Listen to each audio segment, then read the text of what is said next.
فضا اور ایان دونوں بہن بھائی تھے۔ ان کے امی ابو ٹرین حادثے میں فوت ہو گئے تھے، اس لیے وہ دونوں اپنی پھپھو سمینا گھر رہتے تھے۔ پھوپھی فضا سے سارے گھر کے کام کرواتی تھی۔ یہ سب دیکھ کر ایان کو بہت دکھ ہوتا۔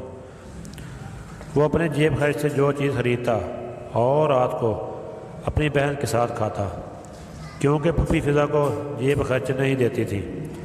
وہ فضا کو اسکول بھی نہیں بھیجتی تھی۔ پھپھا کا شہر سے باہر بڑا کاروبار تھا۔ یوں ہی دن گزرتے گئے۔ ایان اور فضا اب تھوڑے بڑے اور سمجھدار ہو گئے تھے۔ معمول کے مطابق آج بھی ایان اپنی پھپھو کے ساتھ بازار گیا تھا۔ ایان کے پاس صرف 50 روپے تھے۔ اس نے ان پیسوں میں بہن کے لیے چوڑیاں خرید لی تھیں۔ پھپھو اور ایان بازار گئے، تب فضا گھر میں جھاڑو لگا رہی تھی کہ اسے پھپھو کے کمرے میں قدموں کی آہٹ سنائی دی۔ اس نے قریب بڑا ڈنڈا اٹھایا اور آہستہ آہستہ پھپھو کے کمرے کی طرف چل دی اور چھپ کر کھڑکی سے دیکھنے لگی۔ ایک چور ہاتھ میں کٹری اٹھائے باہر کی طرف جا رہا تھا۔ فضا یہ دیکھ کر دروازے کے پیچھے چھپ گئی۔